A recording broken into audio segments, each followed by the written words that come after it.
블록체인 시장은 트렌드가 워낙 빨리 바뀌고 한 달 후에 이 얘기가 되게 올드한 얘기가 될 수도 있는 시장이에요. 만약에 자신이 없다라고 하면은 그냥 비트코인 하나만 기억하고서 좀 이 시장에 참여를 하시면 좋을 것 같아요.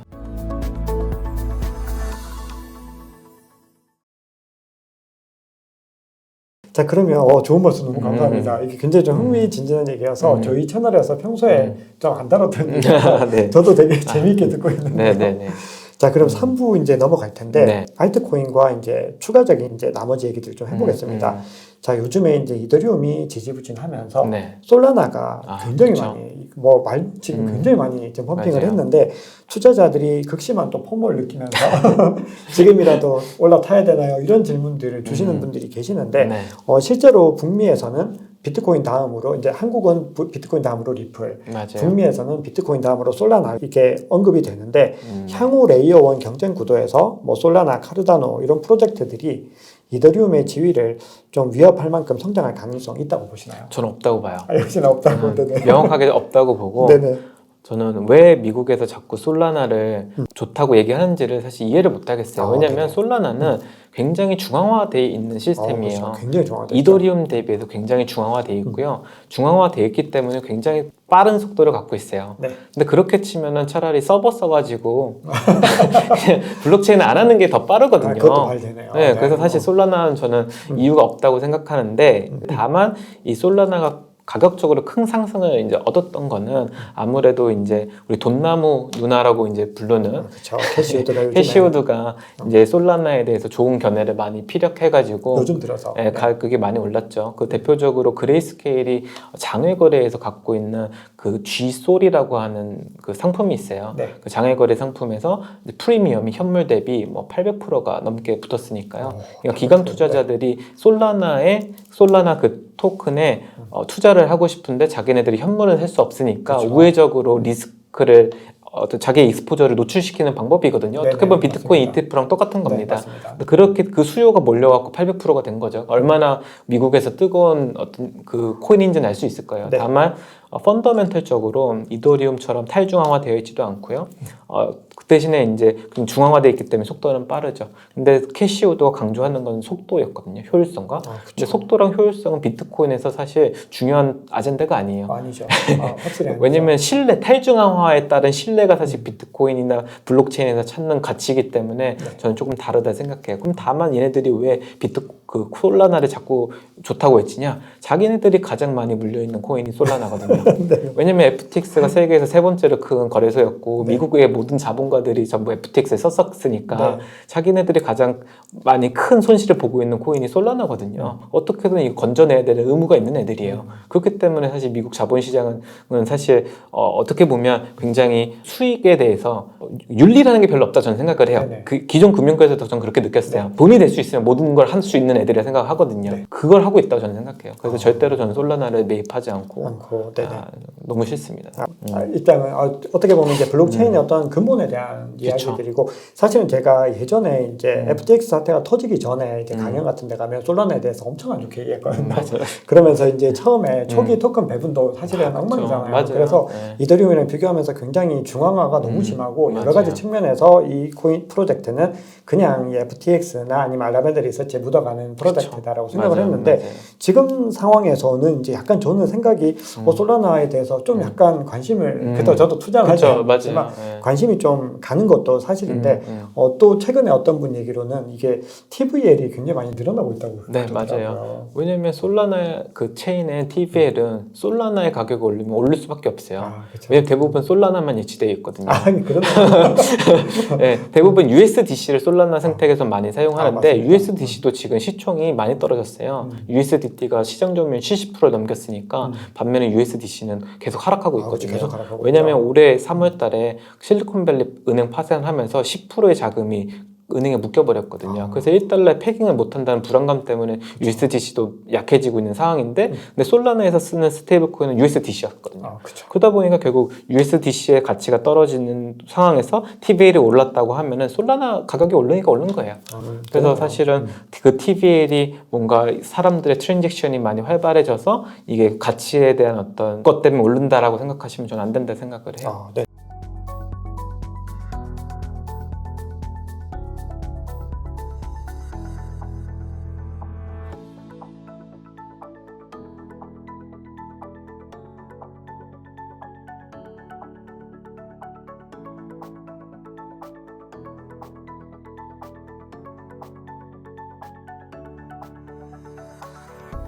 네, 솔라나에 대한 관점, 잘 들었습니다. 자, 그러면 이제 앞서 이제 우리가 이제 이더리움에 대한 얘기를 조금 이어가 볼 텐데, 이더리움의 업그레이드 과정에서 이 롤업이라고 하는 게 결국 레이어 2와 계속해서 함께 이제 간다라는 그런 의미로 해석을 할 수 있는데, 앞서 이제 옵티미즘 얘기도 잠깐 주셨는데, 대표님께서 좀 개인적으로 주목하고 계시는 레이어 2 프로젝트가 있을까요? 레이어 2는 저는 가장 좋게 보는 거는 아비트럼과 그냥 옵티미즘인 것 같아요. 두 가지 네. 가장 어떻게 보면 지금 가장 대표적인 그렇죠. 가장 대표적인 레이어 2고 그 이유는 결국 저는 블록체인도 똑같이 생각합니다. 누군가 써줘야지 의미가 있다 생각해요. 그렇죠. 아무리 빠른 기술, 아무리 혁신적인 기술도 상업화에 실패하면 의미가 없다 생각하거든요. 근데 상업화에 가장 잘 성공한 것이 아비트럼과 옵티미즘이에요. 네네. 옵티미즘은 미국에 있는 많은 사람들이 옵티미즘 기반으로 새로운 앱을 만들고 있고 대표적으로 코인베이스가 하고 있고요. 앞서 말씀 주셨죠. 아비트럼은 이미 예를 들어서 퍼프덱스라고 하는 그 시장에서 많이 사용되고 있고요. 네네. 그럼 사용성이 역시 이게 두 개가 이제 옵티미스틱 롤업으로 분류가 되고 사실 좀 일찍 시작된 프로젝트인 거죠. 두 가지가. 그러면 향후에 뭐 GK 롤업이 이제 대세가 될 것이다. 뭐 이런 얘기들이 있는데 그 부분은 대표님은 관점이 네, 저도 관점이 똑같습니다. 근데 그 기술이 얼마만큼 가치를 갖고 있을지는 잘 모르겠어요. 왜냐면 롤업이라는 기술 자체가 결국에는 중요한 정보만 블록에 담자라는 게 사실 그냥 심플한 거잖아요. 그렇죠. 그렇기 때문에 불필요한 거는 너네들이 따로 만들어가지고 그냥 관리를 해라. 중요한 것만 결과만 올려라. 이런 개념인데 그 결과를 올릴 때 얼마나 빠른 게 올리냐, 얼마나 더 좋게 올리냐, 이게 큰 의미가 있나 싶어요. 사실 시간이 해결해주는 문제이기도 하고. 그래서 저는 레이어 2는 그냥 사용 사례가 많은 게 가치가 있는 거다. 다만 이 레이어 2에서 요즘 기술적으로 관심을 사람들이 많이 갖고 있는 거는 쉐어드 시퀀서라고 하는 기술인데 그게 뭐냐면 레이어 2들이 잘 되는 것만 잘 되는 거예요. 그러다 보니까 잘 되는 곳에만 자금들이 몰려 있는 게 문제라는 거죠. 그래서 예를 들어서 아비트럼 옵티미즘에만 수조 원의 자금이 묶여 있고 나머지 그 레이어 2에는 자금이 없다는 거죠.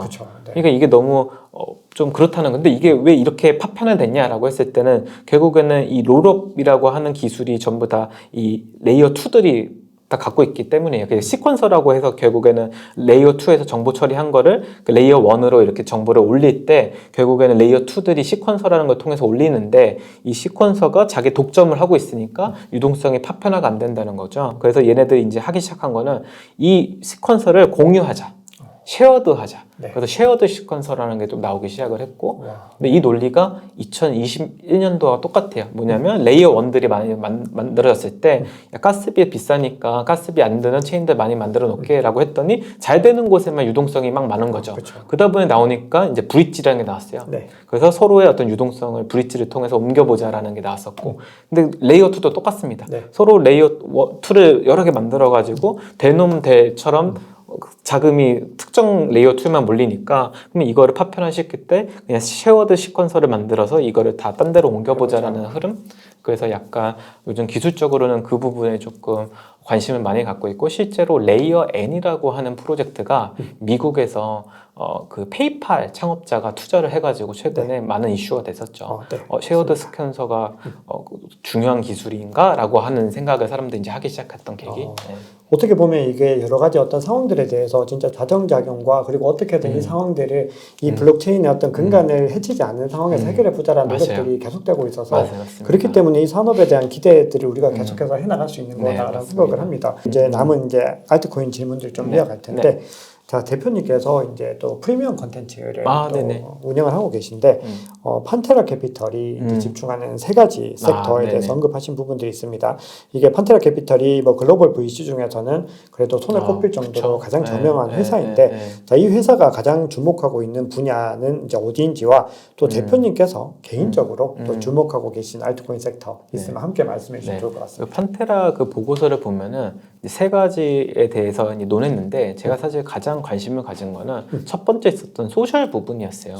이게 왜 좀 관심을 가졌냐면 이 친구들이 기존 어떤 산업에 대한 그 흐름을 얘기해 줬거든요. 뭐냐면 기존에는 그 처음에 미디어가 발달을 하고요. 그 혹은 메신저, 소셜이 많이 발달을 하고 그 소셜이 발달함에 따라 금융이라는 게 따라왔다는 거예요. 쉽게 말해서 우리가 카카오톡 사실 메신저로 사용하다가 소셜 용도로 사용하다가 카카오톡에 카카오페이가 붙고 여러 가지 금융들이 붙어가지고 이게 진화했잖아요. 그쵸. 근데 블록체인은 금융이 만들어지고 이제 소셜이 따로 붙는다고 생각을 하고 있어요. 네. 그래서 기존 산업하고는 조금 다른 국면을 가고 있다. 근데 금융 기반으로 소셜이 붙었을 때 사람들과 더 많은 어떤 비트코인이나 아니면 여러 가지 토큰들을 사실 교환할 수 있고 결국 생활에 쓸 수 있다는 게 그 사람들의 이제 비전인 거죠. 네. 그래서 이 블록체인을 기반으로 한 이 소셜 섹터를 잘 봐야 된다라고 이제 강조를 이제 많이 했었고, 네. 저도 이거에 굉장히 공감하고 있어요. 자, 그리고 최근에 네. 이 NFT에 대한 뭐 영상 중에서 NFT는 죽었는가 뭐 이런 영상이 굉장히 맞아요. 좀 또 맞아요. 화제가 돼서 생각보다 조회수도 많이 나오고 사람들이 NFT에 대해서 좀 관심을 좀 가지고 있는 것인가 여러 생각들을 하게 됐는데 지금 NFT가 대표님 보시기에는 정말 죽은 것인지 아니면 부활할 수 있을지, 그럼 혹은 부활하기 위해서는 어떤 것들이 가장 중요한지 좀 말씀 부탁드립니다. 이 NFT가 지금 죽었냐 이거를 얘기하기 위해서는 또 역사적인 또 이런 게 좀 필요한데요. 네. 일단 설명을 좀 드리면 NFT가 21년도에 일반 사람들한테 대중화가 되기 시작했어요. 21년도 11월에 샌드박스라고 하는 이제 프로젝트가 이제 손정희 회장이 이끄는 이제 비전 펀드한테 투자를 크게 받으면서 2022년도에 모든 회장님들의 신년사가 다 NFT였어요. 우리 그렇죠. NFT 할 거고 게임 만들 거고. 근데 이런 것처럼 대중화가 시작됐던 게 바로 그 시점이었는데 그 시점에 사람들이 어떤 걸 많이 했었냐면 NFT를 프로파일 픽처로 많이 사용하기 시작했죠. 그렇죠. 근데 프로파일 픽처로 사용하는 이유는 딱 하나였어요. 넌 지금 이렇게 시장에서 많이 회자가 되고 있는 NFT 나 옛날부터 갖고 있었고 나 굉장히 트렌디한 사람이야 라를 표현하기 위해서 그 NFT 프로파일 픽처들을 많이 샀었던 거죠. 맞습니다. 그러다 보니까 수요가 급격하게 몰리다 보니까 대표적인 뭐 BAYC나 뭐 여러 가지 어떤 뭐 아주키나 뭐 크립토펑크, 네, 그렇죠. 크립토펑크 등등등이 이제 가치를 받아서 뭐 하나에 뭐 1억에 호가하는 상황까지 갔던 거죠. 네. 근데 이런 것들이 사람들의 이제 관심이 하락장이 시작되면서 2022년도 하락장이 시작하면서 이런 관심이 떨어지니까 굳이 비싼 돈 주고 PFP를 살 필요 없는 거예요. 그렇죠. 이제는 누구도 관심 없는 NFT가 됐고 누구한테도 자랑할 것도 없는 상황이 돼 보니까 사람들이 이제 이걸 하나씩 팔기 시작했고요. 근데 여기서 이런 관심도 때문에 그러면 시장이 무너졌냐라고 했을 때는 아닙니다. 네. 정확히 무너진 이유가 있어요. 바로 대출이었어요. 네. 대출에서. 왜냐하면 기존에 이 PFP 시장이 활발화되기 전부터 긱들이라고 하죠. 기술을 좋아하는 사람들이 이 NFT를 하나에 20불짜리 NFT를 수십 개씩 막 사뒀었어요. 근데 이 20불짜리가 1억이 됐으니까 굉장히 큰 자금을 이제 갖고 있는 거잖아요. 근데 그 친구들이 뭘 했냐면 2022년도에 대출 프로토콜에 이 NFT를 맡겨놓고요. 그 다음에 이더리움을 빌려가기 시작했어요. 그러면서 청산이라는 게 많이 일어난 거죠. 그러네요. 왜냐하면 사람들이 PFP에 관심이 없어지다 보니까 PFP를 시장에 많이 매각을 했고요. 그러니까 담보 자산으로 활용되던 NFT가 갑자기 청산이 되기 시작을 했고요. 연쇄적인 청산이 일어나니까 급격히 그거를 받아줄 유동성은 부족하니까 어떻게 보면 시장이 무너진 것 뿐이죠. 그러면서 기존의 PFP로 있었던 여러 가지 NFT들이 사실 관심에서 잊혀지기 시작을 했죠. 근데 재밌는 건 뭐냐면 2023년 올 하반기에 다시 NFT가 곽강받기 시작했어요. 이 PFP가요? 아니, PFP가 아니고 그 NFT가. 진짜 NFT가. 근데 NFT에서 어떤 섹터가 관심을 많이 받게 됐냐면 바로 예술 섹터였어요. 아트 맞습니다. 섹터. 네네. 그래서 아트 NFT가 굉장히 유행했는데 이 아트 NFT가 가치를 받았던 거는 재밌게도 AI 때문이었어요. AI를 활용해서 이제 예술을 그 예술 작품을 만드는 작가들이 있었었고요. 그래서 대표적으로 레픽 아나돌이라고 하는 작가가 있었어요. 그래서 뭐 한 가지 예를 들면 아프리카에 한 달 동안 그 어떤 부족하고 같이 살면서 거기에 바람 소리 여러 가지 그 환경 데이터들을 모아가지고 자기 비주얼적인 어떤 그 아트를 만들었어요. 그거를 NFT로 발행했고요. 근데 그 NFT가 그 미술 업계에서 인정을 받아가지고 그 뉴욕에 있는 모마라고 하는 현대미술관에 영구적으로 전시가 되게 된 거죠. 그러다 보니까 이제 미술계에서 AI로 만들어진 예술도 메인스트림으로 인정해줬다. 새로운 약간 예술계의 하나 트렌드가 생겼다라고 해갖고 가치가 엄청 이제 올라가기 시작한 거예요. 그러다 보니까 기존의 NFT를 아트에 투자하는 그러니까 아트 컬렉터들이 이제 이 NFT들이 사모으기 시작을 했고, 그래서 뭐 300만 원짜리가 뭐 한 달도 안 가서 막 3천만 원까지 올라가고 했던 게 있었죠. 뭐 그런 것처럼 뭐 NFT 시장은 여러 가지 그 트렌드에 따라서 변동이 되고 있어요. 그래서 NFT 시장은 망한 건 아니다. 단지 사람들 관심이 떠났을 뿐이다. 단지 또 관심이 돌아오면 다시 NFT 기술을 활용한 여러 가지 어떤 그 뭐 아트든 아니면 다른 어떤 활용처에 관심이 갈 거고, 그럼 가격 상승을 또 이어질 거다. 라고 좀 볼 수 있는 거죠. 그럼 만약에 이제 이번에 유동성이 돌아오게 되고 이제 비트코인의 어떤 반감기 그리고 여러 가지 어떤 상황들이 좋아졌을 때 이 NFT가 과거만큼 그렇게 부활할 가능성이 있다고 보시나요? 저는 없다고 봐요. 왜냐면 이제 사람들한테 처음이 아니잖아요. 네, 이 PFP는 이제는 그렇게 안 될 겁니다. 그렇죠. 이미 처음이 아니고 이미 경험을 했던 거라 학습 효과라는 거 있을 것이고, 또 사람들은 NFT가 참신했기 때문에 어떻게 보면 샀던 거거든요. 이 개념 자체가 참신했기 때문에. 근데 이제는 익숙해진 거라서, 그러면 NFT의 근간이 되는 이 기술, 영구적인 어떤 보존이 가능하고 누구든지 소유권 증명할 수 있는 이 기술은 그러면 어디다 써야 되냐라고 했을 때 저는 개인적으로 아트가 가장 핏이 잘 맞다고 생각해요. 그리고 아트 섹터에서도 이 NFT로 최근에 소도비 경매, 그러니까 미술품을 경매하는 글로벌 어떤 경매소인데, 거기서도 이 NFT들이 굉장히 많이 출시되고 있고요. 그러니까 어떻게 보면 경매로 나오고 있고 가치를 굉장히 크게 받아가지고 거래가 되고 있어요. 그래서 이 NFT 시장은 결국 본질적인 핏이 잘 맞는 예술 섹터에서 큰 어떻게 보면 포텐셜을 갖고 있을 거다. 그러니까 그쪽에서 성장을 할 거다라는 게 제 생각입니다. 개인적인. 그러면 이제 저는 이제 그 부분에 대해서 예술 관련된 분야는 원래부터 NFT가 굉장히 좀 핏이 맞는 분야가 맞았었고, 근데 이제 만약에 나이키라든지 뭐 스타벅스 같은 데서도 계속해서 NFT를 이용해서 뭔가를 만들어내는 과정들이 있는데, 그렇게 됐을 때 우리가 어떻게 보면 또 이 예술이라고 하는 거는 우리 같은 보통 사람들은 약간의 또 거리가 있는데, 이제 이런 이제 기업들, 리테일 기업들이 계속해서 이제 진입하는 것들도 우리가 중요하게 봐야 되는 부분이라고 볼 수 있겠죠. 그렇죠. 뭐 대표적으로 말씀해 주셨듯이 스타벅스는 이제 오디세이라고 하는 그런 어떤 앱을 가지고 이제, 근데 그것도 되게 재밌는 건 다 예술품을 주는 거예요. 그렇죠. 어떻게 보면 그것도 우리가 이제 그런 예술품이 아니고. 그렇죠. 예를 들어서 이제 저희가 스타벅스 연말 되면 쿠폰 모으잖아요. 근데 그 쿠폰을 이제 NFT화 시켜서 서로 이제 교환할 수 있게 만들어주고, 근데 조금 다른 거는 예술 작가들을 많이 초빙해가지고 그 시대의 흐름을 표현하는 것들을 많이 만드시더라고요. 그래서 나중에 우리가 저는 90년대, 80년대 생이거든요. 그러다 보니까 그때 어릴 때 생각나는 거는 우표 많이 모았어요. 맞아요. 우표. 실물 우표 많이 모았거든요. 그런 것처럼 NFT가 사용될 거라고 생각해요. 나중에 20년 지났을 때 스타벅스가 뭘 기념해가지고 만든 NFT. 근데 이거의 가치가 지금하고 같을까라고 했을 때 다를 수밖에 없다. 근데 이런 개념으로서 이제 사람들이 많이 사용할 거다. 컬렉터블 입장에서. 진짜 컬렉터블이 맞는 게, 어떻게 보면 나이키 같은 경우도 NFT 똑같은 신발도 만들어서도 주고, 그런 것들이 결국은 그 컬렉터블한 것들이 향후에 뜰 수밖에 없는 그런 구도다라는 생각을 합니다. 자, 그러면 이제 국내 관련된 프로젝트도 간단하게 좀 여쭤볼 텐데, 이 라인의 링크 코인이나 이 카카오의 클레이튼에 이어서 넷마블의 MBX도 일본 시장에 진출했다라고 소식이 전해지는데요.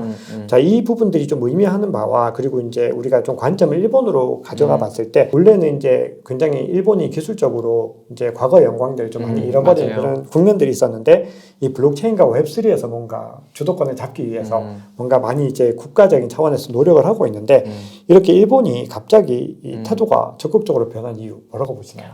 제가 일본 시장이 잠재력이 있다 생각한 게 2022년도 11월 달이었어요. 그래서 처음 제 블로그나 제 어떤 채널에서 일본 시장 잠재력을 얘기했던 게 그 시점이었는데, 왜 그랬냐면 제가 런던에 블록체인 행사에 좀 갔었어요. 뭐 예를 들어서 NFT 런던이나 토큰 2049라고 하는 국제 컨퍼런스가 런던에서 열렸었거든요. 근데 갔는데 보통 때였으면은 한국 사람들이 바글바글 해야 되거든요. 근데 그때는 이상하게도 일본 사람이 바글바글 했던 거예요. 그래서 물어봤어요. 도대체 당신들은 여기 왜 있냐? 작년도 안 보이고 재작년도 안 보였던 사람들이 갑자기 너네가 왜 여기 있지? 라고 이제 물어봤더니, 자기네들이 지금 다 대기업에 다니는데 이 대기업 대기업에서 신사업으로 블록체인을 보고 있다라고 얘기를 하더라고요. 네. 그래서 뭐 신사업으로 블록체인 생각할 수 있지라고 그냥 간단하게 이제 넘겼는데 재밌게도 세제가 변하고 있었던 거죠. 그러니까 세법이 개정이 되고 있었던 거예요. 그래서 올해 이제 상반기에 일본에서 세법이 개정됐는데 그 세법 개정 안에서 살펴보면 뭐냐면 기존에는 자사가 발행한 코인을 연말 평가를 해서 과세를 했어요. 네. 그게 무슨 말이냐? 그 작가님께서 100만 원짜리 코인을 발행을 했어요. 네. 근데 이걸 팔지 않았습니다. 네. 근데 가치가 갑자기 300만 원 올랐어요. 그러면 국가가 200만 원의 차익에 대해서 과세를 합니다. 와, 말이 안 되네요. 말이 안 되죠. 그러니까 일본 기업들은 이 토큰을 발행할 이유가 없었던 거예요. 블록체인을 활용할 이유가 없었던 거예요. 네. 근데 이번 상반기에 자사가 발행한 토큰에 대해서는 연말 평가를 안 하겠다고 바뀌었어요. 진짜 즉 중요하네요. 이제는 기업들이 블록체인 기술을 활용해서 토큰을 발행해도 과세가 없으니까 자유롭게 된 거죠. 그러다 보니 이 기술을 자기네들 기존 사업에 적용할 수 있는 것들을 계속 찾기 시작했습니다. 그러면서 일어난 게 뭐냐면 대기업들이 스타트업을 지원하기 위한 펀드들을 엄청 많이 만들었어요. 대표적인 게 이제 MG라고 하는 건데 네. 마에자오 유사쿠라고 하는 사람이 있습니다. 네. 일본의 야후 재팬에 자신의 그 이커머스 그 플랫폼을 팔고 나온 사람이에요. 네. 우리나라로 치면은 약간 쿠팡을 네이버에 팔고 나온 뭐 그런 사람이에요. 네. 그래서 되게 혁신적인 사람인데 이 사람이 그 필두로 써가지고 3천억 이상의 규모의 펀드들을 만들기 시작했고 그러다 보니까 대기업들 다 펀드를 만들기 시작했어요. 네. 그러고 나서 자신 일본에 있는 그 창업자들한테 투자를 해주기 시작했습니다. 그러다 보니까 블록체인 기술을 활용해서 생겨나는 스타트업들이 굉장히 많아졌죠. 마치 2021년도에 카카오가 자금들을 많이 집행했던 거랑 똑같은 거예요. 네. 그러다 보니 수혜를 받던 이제 체인들이 뭐 오아시스나 뭐 아스타나 뭐 여러 가지 일본 네이티브 체인들이 유행을 했었었고요. 네. 근데 제가 일본 시장을 바라보는 관점은 한국의 21년도와 굉장히 다르다는 거예요. 무슨 말이냐면 기업들이 자금적으로 서포팅 해주기 때문에 벤처기업들이 많아지고 벤처기업이 많아지기 때문에 블록체인 관련된 프로젝트가 많아져서 서비스가 많아지는 건 맞아요. 네. 즉 공급 측면에서는 굉장히 풍부해진 게 맞습니다. 하지만 한국하고 다른 거는 수요가 없습니다. 일본은. 아직까지도요. 네, 한국은 22년도에 유동성 장이었기 때문에 투자 목적으로 그 사람들이 만든 걸 다 사줬어요. 그렇죠. 그러다 보니까 사실 굉장히 커졌던 시장인데 일본은 개인들이 아직 개인 과세 때문에 살 수가 없어요. 네. 개인 과세가 최대 55%입니다. 와, 55%. 네. 그러니까 이거 누가 이걸 투자 자산으로 하겠어요. 네. 즉 매니아층들만 자기 취미 생활로 하는 거지 일반 사람들이 투자 목적으로 이걸 보지 않아요. 즉 공급은 많아지는데 수요는 적다. 그래서 비대칭이 되는 시장이기 때문에 이 시장이 커지기에는 아직 멀었다. 그럼 언제 커지냐라고 했을 때 이 세법 개정되면 바로 커질 수 있습니다. 그렇죠. 세법이. 그래서 이미 그 일본의 이제 과세 당국이 이 개인한테 부과하는 이 디지털 자산에 대한 차익에 대한 과세를 지금 조정하고 있고요. 그래서 아마 내후년이나 내년에 이 기대를 많이 하고 있더라고요. 와, 지금 보니까 진짜 세금이 진짜 중요하게 가장 중요하네요. 그쵸. 어쩌면 기업의 입장에서도 세금 문제가 진짜 민감한 부분들인데 자, 그러면 이제 일본이 굉장히 지금 다시 떠오르기 시작했는데 사실 이 블록체인 산업이 아시아에서 굉장히 또 많이 발전을 그쵸. 하고 있는 거죠. 맞아요. 네. 두바이도 있고 뭐 싱가포르 맞아요. 뭐 여러 네. 나라들 최근에 홍콩 내러티브 오래 맞아요. 있었는데 대표님께서는 이제 좀 주목하고 계신 거점 국가나 뭐 아시아 국가 아니어도 상관없는데 어떤 나라에 우리가 조금 주목을 하면 좋을까요? 저는 한국 시장이 굉장히 큰 가능성을 갖고 있다 저는 생각을 한국 시장. 하고요. 네네. 네. 그리고 두 번째로 보는 거는 저는 일본 보고 있어요. 일본은 일본은 이제 과세가 그 변경되면은 개정안이 나오면은 커질 시장이니까 미리 봐야 되는 시장인 거고. 네네. 그러면 그 전에는 뭘 보냐? 한국 시장이 굉장히 좋은 시장입니다. 왜냐하면 한국이 블록체인 내에서는 유동성 측면을 봤을 때 두 번째로 큰 나라예요. 그렇죠. 네. 굉장히 큰 나라죠. 그렇기 때문에 모든 외국 사람들이 한국에 오려고 합니다. 한국이 누구든지 사줄 그 바이 사이드가 굉장히 풍부한 나라니까요. 네네. 그래서 이 유동성을 잘 활용하면 우리나라도 큰 사실 성장할 수 있다 생각하거든요. 너무 좋습니다. 한국에 대한 또 자부심이. 네네. 네, 그러면 이제 저희 마무리 질문 좀 해보겠습니다. 자, 대표님께서 진짜 오늘 너무 많은 좋은 말씀을 주셨는데, 그래서 아마 구독자 여러분들께서 새로운 어떤 서비스들과 새로운 어떤 분야에 많이 좀 눈이 열리셨을 거라고 보는데, 만약에 현재 시점에 대표님께 1억의 현금이 있다고 하면은 어떤 코인에 투자하고 싶으신가요? 저는 현 시점에서는 당연히 비트코인을 한 80% 살 것 같고요. 80%. 네. 네. 20%는 저는 재밌게도 네. 그 아트 NFT 살 것 같아요. 아트 NFT. 네. 색다른 대답이세요. 지금까지 여쭤보면은 모든 분들이 80% 비트코인을 동일하게 말씀 주셨는데 20%는 모두 다 이더리움을 말씀 주셨는데 20%를 NFT. 네. 알겠습니다. 예술품 NFT에. 자, 그 이유는 향후 성장성. 네. 어떤 저는 사실 예술을 잘 모르는 사람이에요. 미술과 1도 관계없는 일을 여태까지 해왔는데 다만 좀 달라졌던 게 그 미술 시장에서 AI를 활용한 이 아트에 대해서 굉장히 높은 밸류를 주기 시작했고요. 근데 그거에 대한 어떤 그 예술품들이 대부분 다 NFT 기술을 적용해서 만든 것들이에요. 네. 그러다 보니까 이 시장이 더 커질 수 있다라고 저는 이제 좀 생각이 들어요. 네. 어떻게 보면 AI라는 연결고리가 되게 중요하게 그쵸. 작용을 하는 네. 거네요. 네, 앞으로 굉장히 우리가 또 지켜봐야 될 분야라는 생각들을 하게 됩니다. 자, 마지막으로 저희 구독자분들께 당부 말씀 부탁드리겠습니다. 네. 일단 이 블록체인 시장은 트렌드가 워낙 빨리 바뀌고 사실 한 달 후에 이 얘기가 되게 올드한 얘기가 될 수도 있는 시장이에요. 그렇기 때문에 여러분들은 이게 전업 투자자들이 아니면 이 트렌드를 사실 쫓아가기 어렵습니다. 그래서 이제 박 작가님 채널 같은 그런 어떤 유용한 어떤 정보를 주는 분들 정보를 좀 많이 보시면서 좀 학습하시고 만약에 자신이 없다라고 하면은 그냥 비트코인 하나만 기억하고서 좀 이 시장에 참여를 하시면 좋을 것 같아요. 네, 좋은 말씀 네. 감사합니다. 저희 디파이 농부 조선생 조동현 대표님 저희 유튜브도 꼭 방문해 주시면은 정말 새로운 이야기들 그리고 미래 어떤 성장성에 관한 정말 좋은 인사이트를 많이 얻어가실 수 있습니다. 지금까지 조동현 대표님과 이 가상자산 시장에 대한 깊은 이야기들 나눠보았습니다. 긴 시간 동안 유익한 인사이트 많이 나눠주셔서 감사합니다. 네, 감사합니다. 다음에 또 뵙겠습니다. 네. 지금까지 박 작가의 토크라운지였습니다.